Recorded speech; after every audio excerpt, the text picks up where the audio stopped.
In this time, the most precious substance in the universe is the spice melange. The spice extends life. The spice expands consciousness.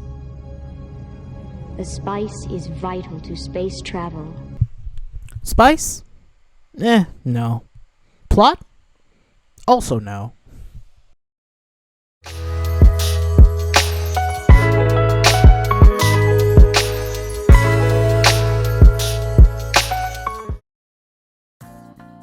I'm convinced that if I didn't become an author, I probably would have become a boxer or an MMA fighter, like Homer Simpson or Justin Gaethje.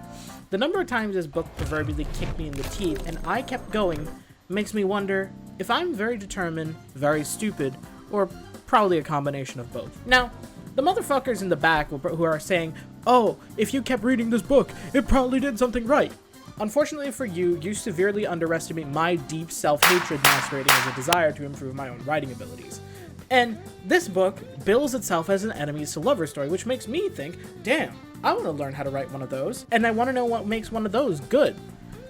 I was naive. Why I chose to recount this book when it came out in 2021, and committed to talking about its prose and mechanics of its plot when it is, mind you, literal vampire porn, is a bit of a mystery. It's a lot like advocating for universal healthcare in the comment section of Pornhub. Granted, I'm the sort of person who does exactly that. But what really got this book wandering into my killing fields is the fact that I got recommended to it on TikTok. And despite it being literal vampire porn, having read it, I will tell you that it really wants to be more than literal vampire porn. It wants to be more than about a princess who gets dicked down and constantly makes moony eyes at the larger aspects of its theme and setting. It never explores these aspects, like, for fuck's sake, get up from your lunch table and go talk to them. And no, that isn't first base. But you know what? I'm getting ahead of myself. The King of Battle and Blood by Scarlet StClair is the first book of the author's Adrian X Isolde series, which, considering this is the same woman who wrote the Hades X Persephone series, points for sticking to what you know. I would recount the plot, but I already did a paragraph ago when I said it's about a princess who gets a dick down, and the book adequately engineers the circumstances required for the dicking of the down. But it really wants to be more than that. It wants you to think about the lines between man and monster, and the differences in the family you choose and the family you are born into. It fails at this, but hey, it tries. We are going to get into why, but I really want to get all the nice things out of the way first. I have to say that I didn't hate this book. Writing is subjective, and if you like this book, feel free to call me a tentacle hentai lover in the comments. It's okay. It's not uncommon for men in what I can charitably describe as the spicy romance genre to be domestic abusers or manipulators who rob the main character of agency, who the main character forgive because A, he is hot, B, the dick is that good, C, he's usually rich. While not being a domestic abuser sounds like diluted praise, and make no mistake, it is. The fact that Adrian, the main love interest, goes out of his way to make sure Isolde is safe and genuinely affirms her independence is great.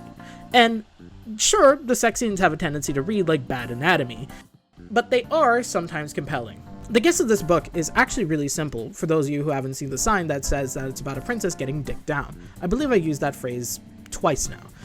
If you really want the long version, the main character, Isolde, is a strong woman who needs no man, but also checks the defies body stereotype options, who, unfortunately, is beset on all sides by vampires who want to eat her face and the kingdom she is princess of, but worse, she is beset on all sides by men with mediocre penises. The main love interest, Adrian, is the tyrannical king of vampires, the so-called Blood King, who has held several kingdoms larger and more powerful than him, and the main character is next.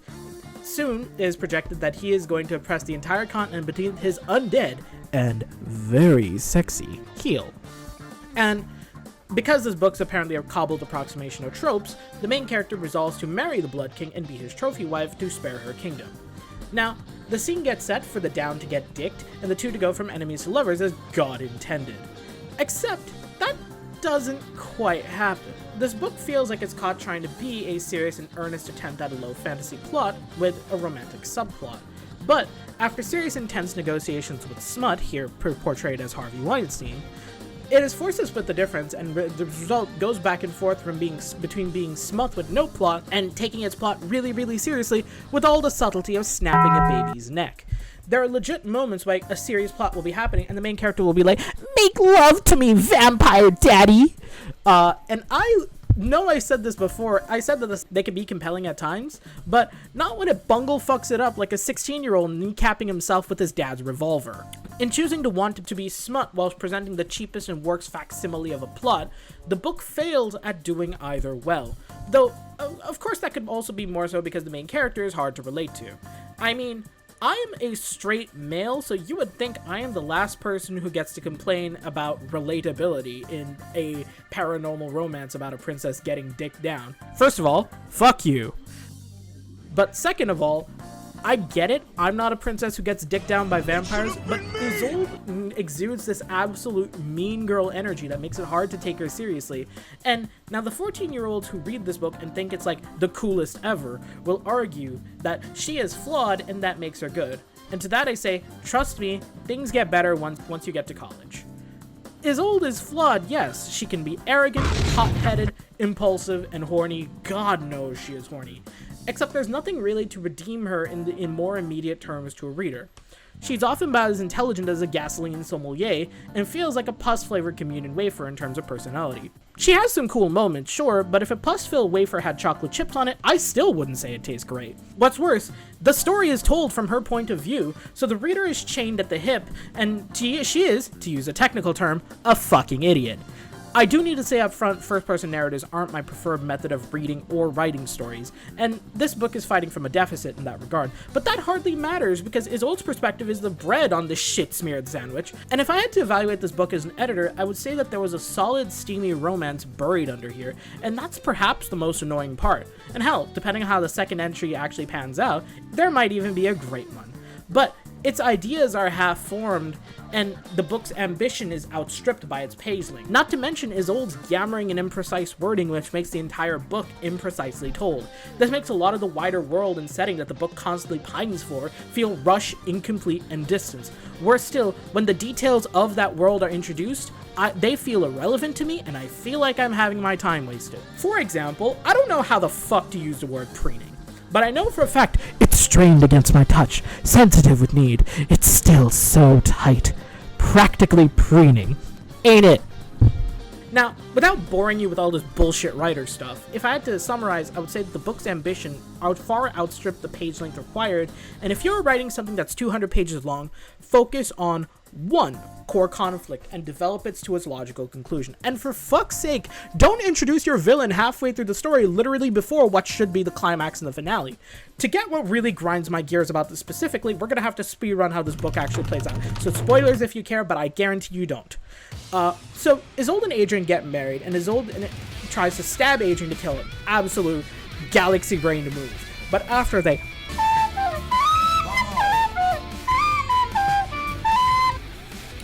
decide to go to the Kingdom of Vampires where like an official coronation is being held or some other shit like that.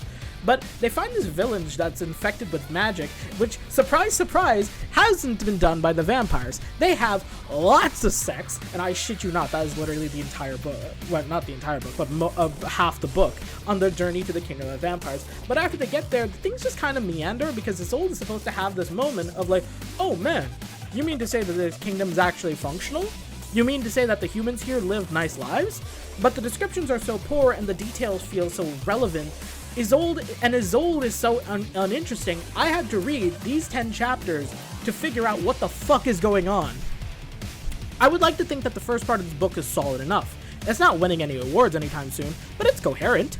It's got some compelling bits, Isolde's character notwithstanding, but that goes right the fuck off the rails. After learning that tyrannical vampires are nothing but leftist propaganda, the focus goes on to catching this missing witch who was a part of this knockoff Lodge of Sorcerers from The Witcher, who was supposed to burn for the crime of copyright infringement, but didn't. And this woman and the main character have history, and it is this part of the story where the book's veneer of being an enemies to lovers story actually falls apart. Because for the actual functioning members of society who aren't on TikTok, an enemies to lovers story is a common romance subplot, or common romance archetype, where the two characters actually hate each other but fall in love over the course of the plot. I personally never wrote a story like this, but it hinges on the fact that the two characters actually are supposed to dislike each other, but they're forced to work together because to overcome the antagonistic forces of the plot. And they grow to like each other. Think like Guts and Casca from Berserk. But guess fucking what? This book isn't an enemies to lovers story, because first off, while Isolde hates Adrian, the reverse is not true. Couple this with the fact that he speaks to her with this familiarity that the main character never stops to think about or actually register, or put together why she has visions of him dicking her down from like 200 years ago. These visions get stronger the more this missing witch messes around with them. Until, shock and horror, turns out that Isolde was actually Adrian's lover reincarnated. It might be a bit dramatic to say this, but that revelation made me sad. There were so many choices that could have been made, so many stories that could have been told. Of all of those types of stories, the main character decided to go for insta-love. And quite frankly, to me at least, that's insulting. Especially the fact that I feel deceived, cheated, and lied to, and it is no exaggeration to when I read this, I was like,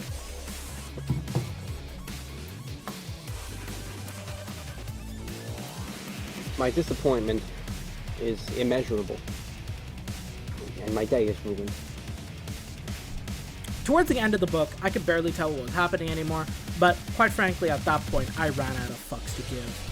Oh yeah, and this revelation that the main character is actually a witch gives her magic. Like, oh, okay, cool, she doesn't think she has magic, so she doesn't have magic, but apparently once she does, then she does. It's like the fucking Secret. It's that fucking trite. There are several scenes that are supposed to be sad and tragic, but let's be real, it's not a tragedy when men with mediocre dick die. But hey, Tentacle, are you gonna ever read the sequel? You know what? Fuck you, I just might. The worst part about King of Battle and Blood is the fact that it has a lot of potential, but it's squandered by mediocre execution and its inability to focus on doing one thing well. These details could be ironed out in a sequel, and hell, if nothing else, there's always my own self-hatred to make me do it.